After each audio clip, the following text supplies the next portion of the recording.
Lennelda vabalt kui lind. Nädalavahetusel on toimumas Balti meistrivõistlused alal, mis liidab omavahel mootori ja liidab omavahel sellise suure puritiiva. Tere hommikust, Ott Maaten, seda tüüpi spordiliidu juhatuse juht. Kuidas seda asja tegelikult väga täpselt nimetatakse? Kuidas te ise omavahel seda ala nimetate? No, nimetame seda eestikeelse kena sõnaga motovari, mis siis tõesti ühendab endast tiibvarju ja ühendab siis sellist mootori komplekti, nagu siin kõrval näha on. Et on kasutusel varem olnud igasugused erinevaid segasemaid termineid, aga ma arvan, motovari on selline kena eestikeelne sõna, mis võikski nagu juurduda. No seda motovarju ja neid on Eestimaa kohal nähtud. Kui lai selle ala viljelejate ja harrastajate pind praegu on? Kui palju sarnaseid, nii nagu meil täna hommikul siin stuudios, motovari Eestis on? No selliseid sarnaseid on kusagil 50 ja 100 vahel on Eestimaa taevas tiirlemas. Eks aktiivseid lendureid, selliseid, kes tõesti regulaarselt asjaga tegelevad, neid on umbes 40-50. Aga nii-öelda masinaomanikke ja potentsiaalseid lendajaid on võib-olla isegi üle 100. Minu murelik küsimus, ikkagi kui te sellega lendate, et te olete ikka päris tuulte meelevallas ja tuulte pillutada või kui palju te saate juhtida seda asjandust? No jah, küsimus oli õige, et me oleme tuulte meelevallas, selles mõttes me peame valima ilma, missuguse tuulega me lendama lähme. Et tihti inimestel on ekslik arvamus, et oih, kui tore, et täna on kihvt lennuilm, et tuul puhub nii võimsalt. Et vastupidi, et mida vaiksem ilm, seda parem meile. Et see meie tuulepiir on kusagil 4-5 meetrit sekundis ja allapoole seda ja siis on meil väga mõnus ja turvaline lennata. No Balti meistrivõistluste jaoks järelikult ootate täiesti tuulevaikset ilma. Loodetavasti nädalavahetuse prognoosid seda vähegi lubavad. Millest selle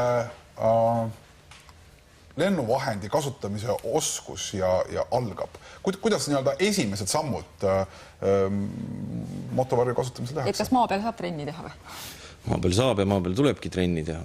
Selle lennuvahendi nagu iseärasus on see, et temaga lennata ja temaga maanduda on erakordselt lihtne. Et praktiliselt igaüks saab kohe esimese lennuga sellega täiesti turvaliselt hakkama.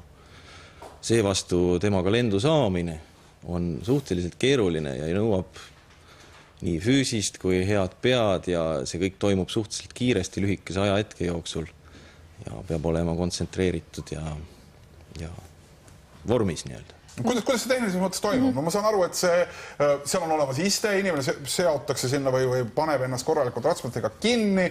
Purri me siin muidugi lahti võtta ei saanud, sest see ei mahuks ilmselt siia stuudiosse turvaliselt ja mõistlikus mõõdus ära. Mootor pannakse käima, mis edasi saab? Purri on ju maas, eks ju? Purri on maas ja siin laiali laotatuna siia selle mootori taha ja edasi ongi see kõige raskem füüsiline osa, ehk siis piloot peab hoogsalt edasi liikuma ja nii-öelda selle purri ehk siis selle varju taga nii-öelda tuult täis vedama, ehk see vari tõuseb tema pea kohale.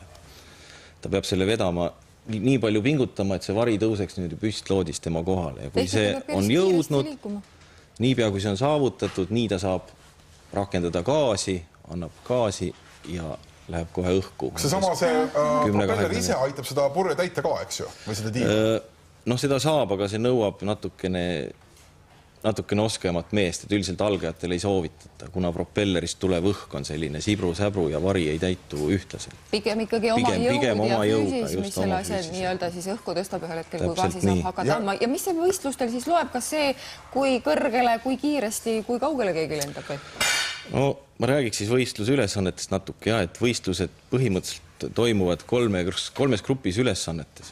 Et on ökonoomsusülesanded, on navigatsiooniülesanded ja on täpsusülesanded. Publikule võib-olla on igavamad need ökonoomsus- ja navigatsiooniülesanded, seevastu pilootidele nad huvitavamad, sest nad on pikemad ja annavad rohkem võimalusi ja on keerukamad. Täpsusülesanded on seevastu väga vaatemängulised, toimuvad enamasti maa lähedal ja eesmärgiks siis on kas mingisuguse kujundi läbimine, mingite kaigaste löömine või täpselt maandumine või millegi asja üles korjamine.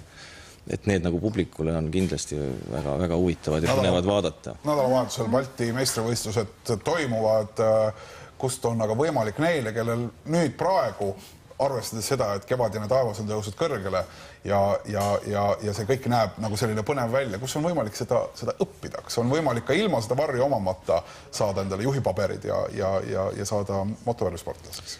Jah, põhimõtteliselt küll, et meil väljaõpet teeb siin 2-3 klubi Eestis ja üldse koordineerib seda asja nüüd siis nagu Eesti Tiibvarjuspordi Liit, kes koordineerib võistlusi ja edaspidi arvatavasti seda koolitust. Aga kui on soov koolitada saada, siis võib vaadata internetist aadressil www.propeller.ee ja seal on lugemist ja uurimist ja kõik kontaktid ka, et Propeller selge ja taevasse. Just täpselt nii. Ott Maatel, sulle täna hommikul tulemast. Reedes pühapäev.